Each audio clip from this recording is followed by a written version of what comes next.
Man, oh man, oh man. I tell you, social media and internet clout is something that a lot of people want, but don't really understand what comes along with it. I oftentimes, y'all see me, I come across these wild and crazy stories and crazy situations on the internet and across social media. And a lot of times it's about stupid stuff or stuff that really didn't need to happen. And this right here is exactly that.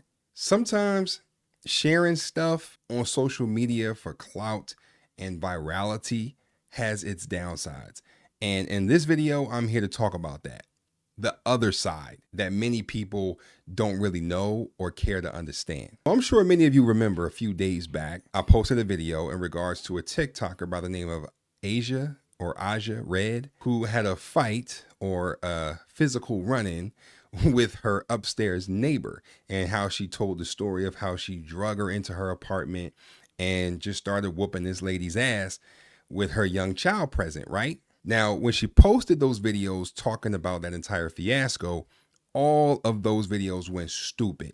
They had millions of views on them, and a lot of people were on her side, including me. But even though all those videos of her telling the story and bragging about how she gave that woman the business and how she drugged that woman into her home and how she almost shot her and everything, even though she talked about all that, you guys can go back and watch that video if you're not familiar with what I'm talking about. Even with all those views on that video, everything has a consequence. And yesterday, Aja had to come face to face with hers. And because she exposed to the world the entire story, as of yesterday, she has now been arrested. Her mugshot surfaced today, along with a slew of charges that I'm going to go over here in a second. But I have to say that this is just crazy. But I can't say that I'm shocked or surprised at this. I can't, because she came onto the internet to inform her audience of this crazy situation that happened to her. Nobody really asked about it. She just decided to talk about it. Now, here's where I have to hold folks accountable, because even though I agreed that she had every right to defend herself and her child, I think that it was a big mistake putting all of this information out there on Front Street. She released video evidence from her Ring doorbell camera, and even her neighbors and everything. And so because of this, she is now facing these charges. And one of the big charges being second-degree kidnapping, which is really her primary charge. Now, there's other charges underneath of that, but let me just break down what this primary charge of second-degree kidnapping actually brings if she's found guilty. But first, let's just define it. Since she is from North Carolina, second-degree kidnapping is defined as any person who shall unlawfully confine, restrain, or remove from one place to another any other person 16 years of age or over without the consent of such person, or any other person under the age of 16 years without the consent of a parent or legal custodian of such person, shall be guilty of kidnapping if such confinement, restraint, or removal is for the purpose of holding such other person for a ransom or as a hostage, or using such other person as a shield, facilitating the commission of any felony or facilitating flight of any person following the commission of a felony, doing serious bodily harm to or terrorizing the person so confined, restrained, or removed, or any other person, holding such other person in voluntary servitude and violation, trafficking another person with the intent that the other person be held in involuntary servitude or sexual servitude, subjecting or maintaining such other person for sexual servitude and violation. Those in violation of any aspect of the law as detailed above could find themselves being criminally charged. Now, to me, after reading this definition and listening to Asia's TikTok of how she drugged that woman into her home and how she locked the door and beat her up and wouldn't let her leave, let's be real. Let's just be honest. Doesn't that sound like kidnapping a little bit? Like, now again, I need y'all to go and watch that video I posted. It was literally from a couple days ago. It's not hard to find. And listen to her tell the story. And y'all tell me what y'all think. Now, I'm not a lawyer, right? I'm not a lawyer, but here's the facts. If she is found guilty of this charge alone, she could face anywhere between 15 to 182 months in jail, a criminal record, losing her job, all of this going on her public record, and having her child taken from her. And that is if she's found guilty on this one charge. Now, the other charges here are assault by pointing a gun, which she admitted she did, assault and battery, which she admitted to, assault in the presence of a minor, which she admitted to, cyberbullying a minor, which I'm not really understanding that charge, because how did she cyberbully a minor? I'm not really getting that one. But she's also charged with child abuse, which is a general misdemeanor. And she's charged with giving a false report to law enforcement or officers. So possibly what this means is she possibly told social media one thing, but then told the cops another thing. So altogether, that's 7 different charges that Aahja faces, all over one video that she posted about an incident that took place that we really didn't need to know about. This woman made 13 videos talking about and essentially milking this very serious situation for views. Now, how can I say something like that?